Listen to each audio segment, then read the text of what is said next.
Et on ouvre le premier débat de Présidentielle 360 avec mes invités sur ce plateau. Corinne Lepage, bonsoir. Ancienne ministre de l'économie, vous êtes présidente de CAP 20... de l'écologie, présidente de CAP 21 et vous soutenez Emmanuel Macron dans cette campagne. Bonsoir à vous. Christian Cambon est également sur ce plateau. Bonsoir, sénateur LR du Val-de-Marne. Vous soutenez François Fillon et vous êtes vice-président au Sénat de la Commission des Affaires étrangères.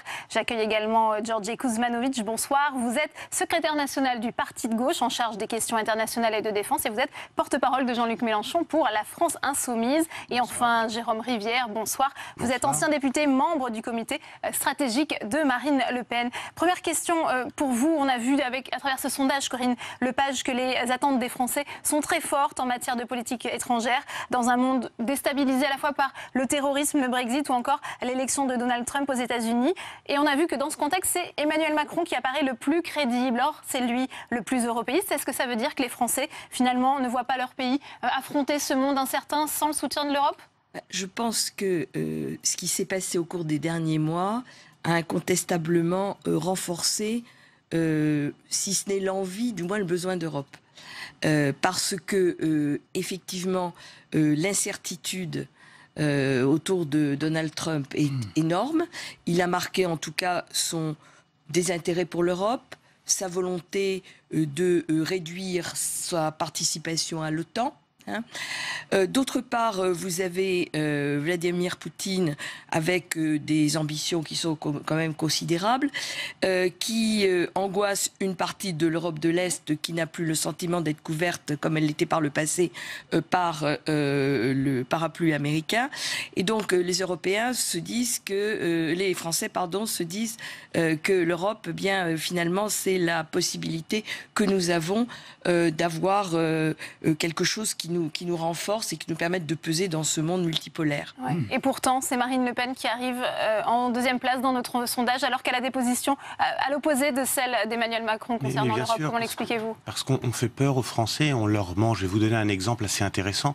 Le week-end dernier, tous les médias ont dit qu'on célébrait le 60e anniversaire de l'Union européenne. C'est un mensonge. On célébrait le 60e anniversaire du traité de Rome. L'Union européenne, qui est l'abandon de nos souverainetés, date de 1993.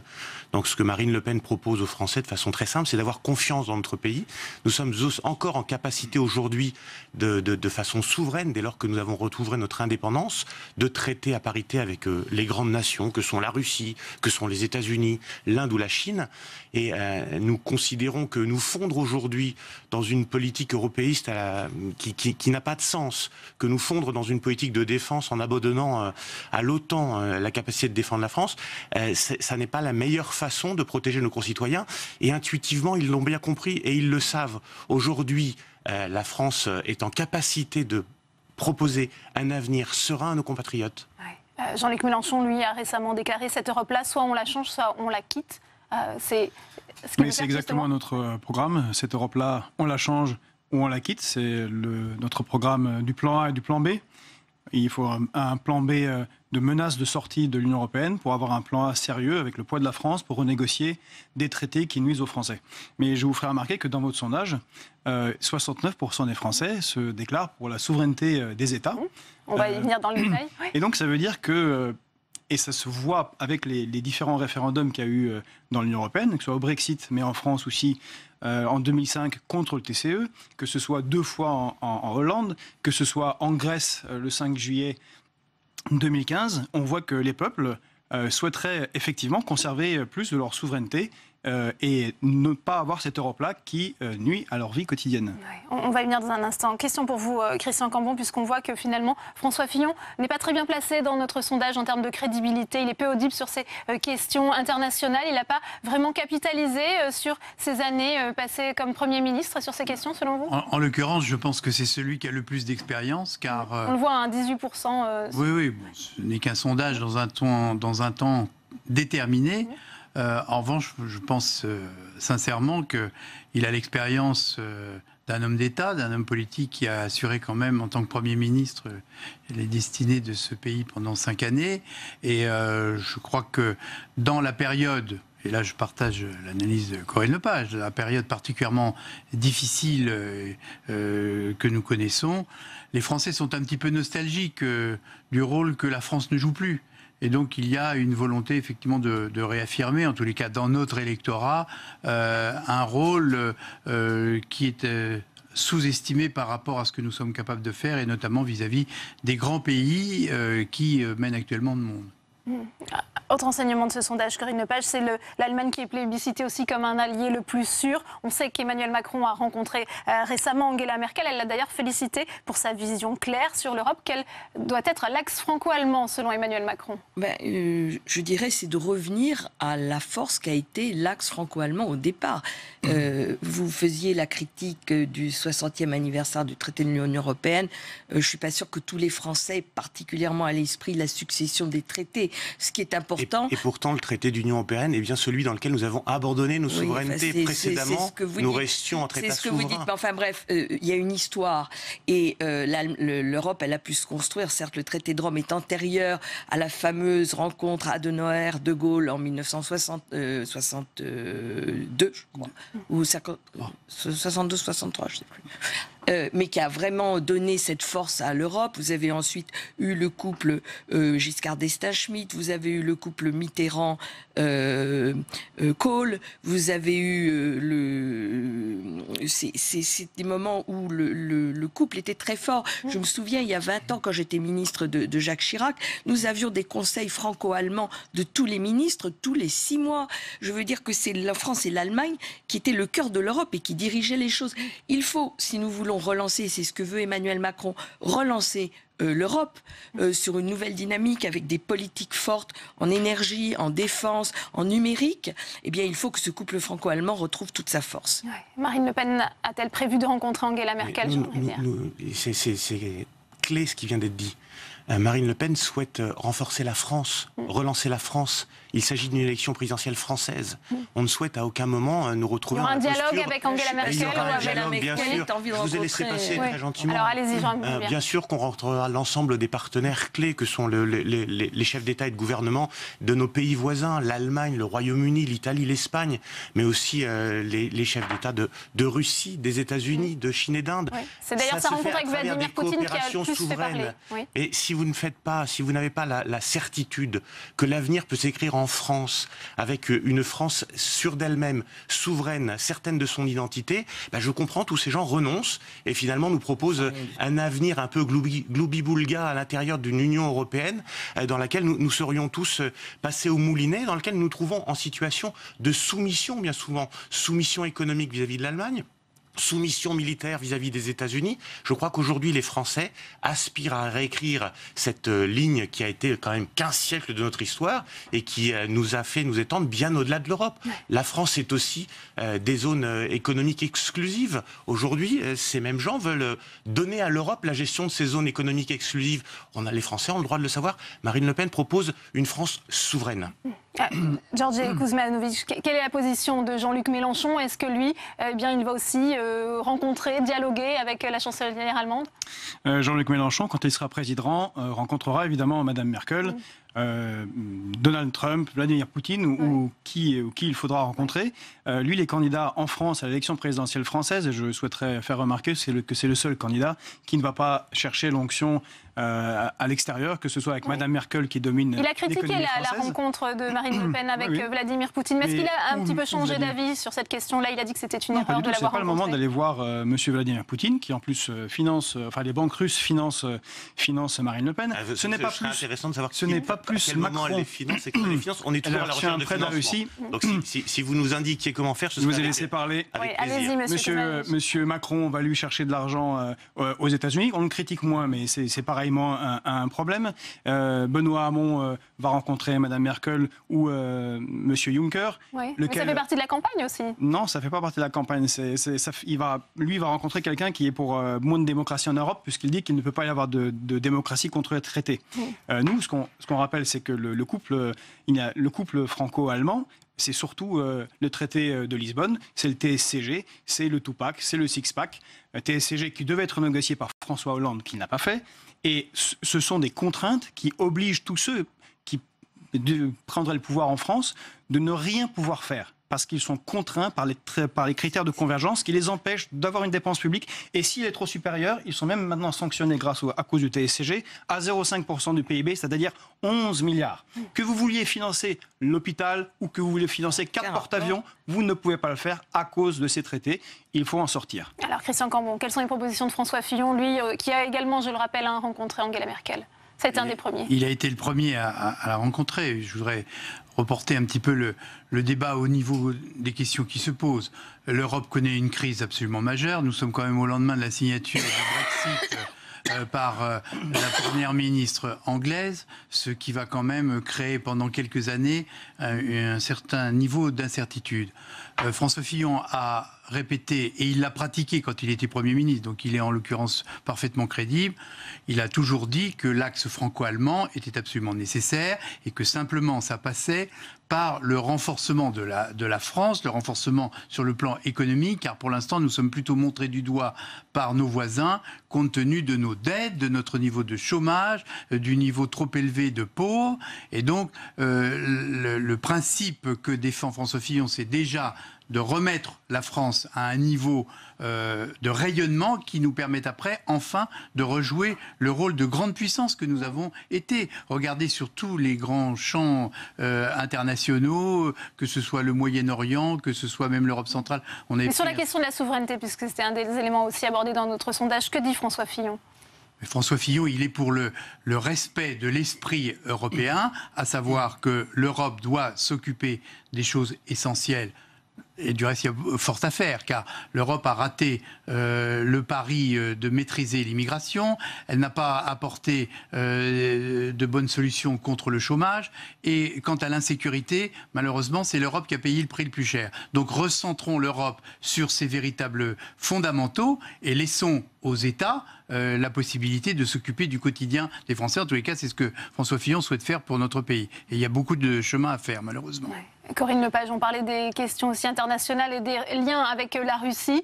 Quelle est la position d'Emmanuel Macron ? C'est certainement pas celle du Front National, hein. Ça c'est tout à fait clair, parce que l'idée d'une France qui retrouverait entre guillemets une souveraineté qu'à mon avis elle a jamais perdue pour se mettre dans les mains de Vladimir Poutine, franchement je crois pas que ce soit un sort tout à fait enviable. Non, Emmanuel Macron est pour une politique équilibrée. Il n'est pas pour quitter l'OTAN. Comme le souhaite le Front National. Marine Le Pen, c'est une campagne présidentielle. Oui, non, mais c'est souvent très oublié. On a l'impression que vous oubliez qu'on est dans une campagne présidentielle. C'est quelqu'un. Jean-Luc Mélenchon aussi souhaite se désengager de l'OTAN. Oui, avant le Front National, je souhaite le rappeler, puisque le Front National avec Jean-Marie Le Pen était d'une part libéral pendant très longtemps et surtout pro-américain. Donc nous avons toujours été contre l'OTAN, comme le général de Gaulle, qui il y a 50 ans avait chassé les GIs américains, et que M. François Hollande a rappelé avec une loi d'avril 2016 autorisant le retour des troupes américaines sur le territoire. Ouais, on n'a pas le temps de refaire l'histoire, mais c'est franchement pas tout à fait ça. Non, pas tout à fait ça quand même. Donc il est pour que la France puisse effectivement reprendre et jouer toute sa place au niveau international, notamment avec son siège au Conseil de sécurité, qui est quelque chose d'extrêmement important, que nous allons maintenant être les seuls en Europe à avoir, puisque l'Angleterre quitte l'Union européenne, donc ça nous donne dans l'Union européenne une place tout à fait importante, et de garder une totale indépendance politique, que ce soit à l'égard des États-Unis, à l'égard du Moyen-Orient, j'insiste sur ce point, notamment à l'égard des grandes puissances pétrolières, ou à l'égard de la Russie. Ouais. Sur l'OTAN. J'aurais voulu sur François Fillon, parce que c'est quand même assez fascinant. C'est un homme à deux visages. C'est le visage qui nous explique qu'il va retrouver la souveraineté militaire est importante pour lui. C'est lui qui, en tant que Premier ministre, en 2009, fait signer le retour de la France, la loi faisant rentrer la France dans le commandement militaire intégré de l'OTAN, et donc nous mettant en vassaux des États-Unis. C'est lui aussi qui, comme Premier ministre de Nicolas Sarkozy, fait signer le traité de Lisbonne, alors même que les Français avaient refusé par référendum en 2005 ce traité de Lisbonne. Donc il a des postures qui peuvent laisser croire qu'il est souverainiste. Il ne l'est pas. Et c'est pour ça que les Français sont très peu à le créditer de confiance. La réponse à Jean Rivière. On n'est pas du tout dans la posture. Le retour à l'OTAN doit être analysé par rapport aux circonstances que nous vivons depuis un certain nombre d'années et qui nécessite que la défense des pays européens et d'une manière générale du monde libre soit mieux organisée. Et donc c'est bien ce dispositif-là qui a été du reste approuvé par les Français, car globalement, il n'y a pas de remise en cause de ce point.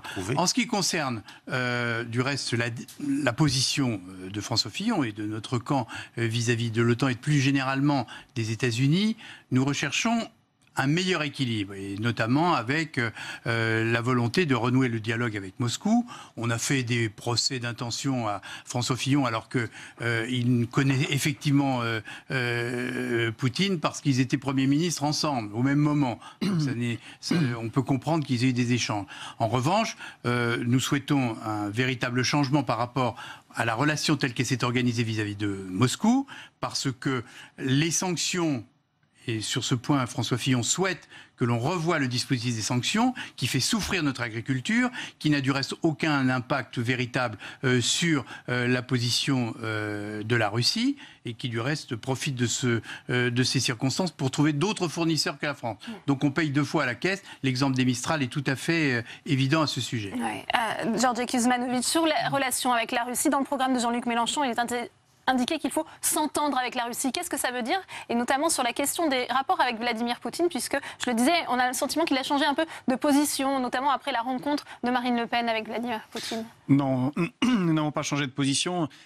C'est toujours la même, sauf qu'il y a une confusion entre Vladimir Poutine, qui est le dirigeant actuel de la Russie, et la Russie comme entité géopolitique. Nous considérons la Russie comme entité géopolitique, qu'elle soit gouvernée par Alexandre Ier comme face à Napoléon, Alexandre III face à Jules Ferry ou Brejnev face à De Gaulle, qui ont noué des relations de partenariat avec l'entité géopolitique Russie. Donc nous, c'est ce que nous comptons faire, nous n'allons pas voir... C'est difficile de séparer une entité géopolitique de son président? Alors ça voudrait dire qu'il faudrait qu'on quitte immédiatement l'OTAN, puisque si j'ai bien compris, beaucoup de gens n'aiment pas Donald Trump, pourtant la plupart souhaitent rester dans l'OTAN. Donc on voit bien que ce sont deux choses qui sont séparées. Vladimir Poutine, on l'a dit de nombreuses fois, nous ne sommes pas d'accord avec lui dans sa logique de répartition de la richesse. Si nous étions en Russie, nous serions dans l'opposition. Mais en tant que chef d'État, et quand Jean-Luc Mélenchon sera chef d'État, eh bien ce sera un partenaire. Et je souhaiterais rappeler par rapport à l'OTAN, puisque Mme Lepage et M. Cambon... Un partenaire, c'est ça? Ça veut dire s'entendre avec la Russie, ça sera un partenaire? Oui, un partenaire économique. Bien évidemment, aucune raison d'avoir une alliance militaire, puisqu'il n'y a pas d'ennemis. Je rappelle que l'OTAN était mise en place contre le pacte de Varsovie, qui a disparu il y a 25 ans, c'est un quart de siècle. On se demande contre qui on fait la guerre, mais surtout on la provoque en Europe. Et il y a un réel danger de paix en Europe par rapport à la paix. De guerre, oui. Non, mais je préférerais. Excusez-moi, vous avez un danger de guerre, la paix est menacée, parce qu'il y a eu une double extension de l'OTAN pendant ces 25 dernières années contre ce qui a été promis par rapport aux Russes. Et surtout, il y a le bouclier antimissile qui a été installé par François Hollande le 20 mai 2012, dès qu'il a été élu président. Il l'a signé et c'est un déploiement d'armement à la Pologne, en Roumanie, qui relance la course à l'armement. Avons-nous besoin de cela? Non, nous voulons, comme l'a annoncé Jean-Luc Mélenchon, organiser une conférence de coopération et de sécurité basée sur les principes de l'OSCE qui existent déjà et lancer une grande conférence de réduction des armements nucléaires. Je crois que c'est important compte tenu de la crise environnementale et sociale dans le monde entier. Ouais, sur ces questions de défense, d'Europe de la défense notamment. Emmanuel Macron a une politique, je dirais, très rigoureuse sur les questions de défense. Il souhaite augmenter le budget de la défense à 2%. En quelle année? En 2025. 25, je crois. Ouais. Après son quinquennat. Oui, enfin c'est le président. Oui, mais on va le monter. Pas sérieux, madame. Si, c'est tout à fait sérieux parce qu'il y a un échéancier qui monte régulièrement. Il a proposé de réinstaurer un service militaire obligatoire filles et garçons d'1 mois. Alors je sais que ça coûte de l'argent. Et ils sont accueillis à quel endroit, dans quelle caserne, tout va être remis en place. Il faudra probablement un peu de temps, mais on va le faire dès que possible. 2025 aussi. Non, certainement pas. Non, certainement pas. Parce que c'est une question qui est à la fois une question civique et une question d'unité nationale. Donc c'est extrêmement important. Sur ce point, Christian Cambon, et sur les crédits militaires, ils seront sanctuarisés dans les budgets de François Fillon? Non seulement ils seront sanctuarisés, mais François Fillon a eu l'occasion de rappeler et de dire à de nombreuses reprises que cette affaire des 2% était fondamentale. Elle l'est pour une raison bien simple, c'est que nos troupes sont fatiguées, nos matériels sont usés et nous sommes sur de très nombreuses opérations OPEX sur lesquelles, du reste, nombre de pays européens se reposent. Sur la France, nous sommes quasiment les seuls à mettre de l'ordre dans toute la région subsaharienne et donc il est absolument nécessaire à la fois de rééquiper nos armées. On se désengage de ces opérations en cas d'élection. On ne peut pas se désengager, notamment des opérations en Afrique.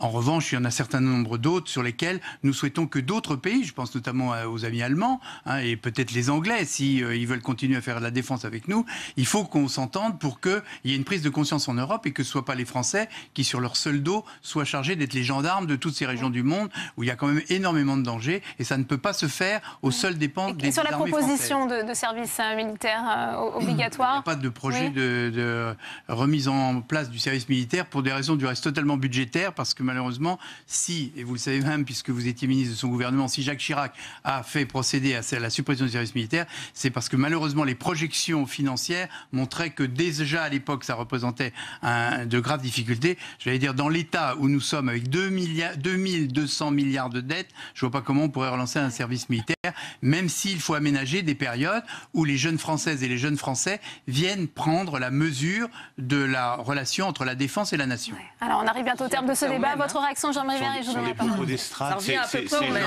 Leurs équipes ont dirigé la France depuis les 10 dernières années. C'est eux qui ont emmené les armées françaises au bord du déclassement où elles se trouvent aujourd'hui.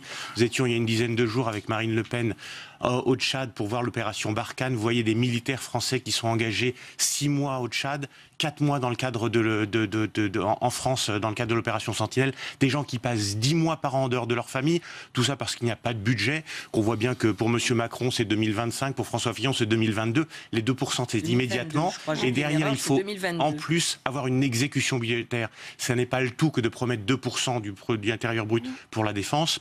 Et nous le sanctuarisons en l'inscrivant comme dépense minimum dans la Constitution pour que les armées sachent qu'elles peuvent effectivement reposer sur un budget minimum qui est le budget dont nous avons besoin pour pouvoir effectuer les opérations extérieures qui sont indispensables au maintien de la sécurité en France aussi. Et ça sera le mot de la fin. La position de Jean-Luc Mélenchon sur ces questions militaires. Vous l'aurez demain, puisque M. Jean-Luc Mélenchon présentera son programme international et défense à l'IRIS demain matin.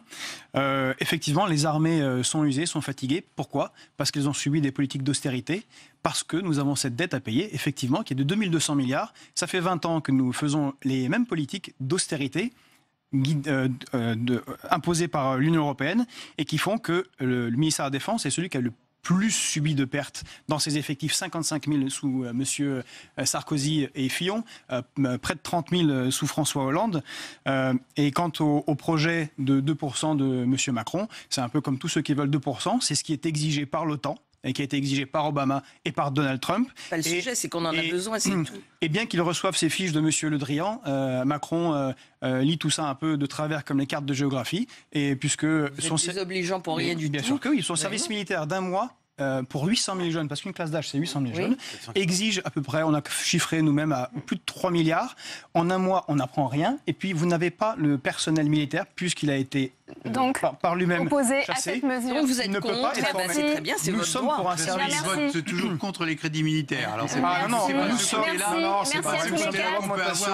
sommes pour l'augmentation. Merci à tous les quatre d'être venus présenter les propositions des candidats que vous représentiez sur ce plateau. Elle est professeure agrégée d'économie. Nathalie Arthaud est notre invitée. C'est la candidate de Lutte ouvrière à la présidentielle. C'est une militante de longue date et elle se présente pour la 2e fois à ce scrutin. En 2012, elle est arrivée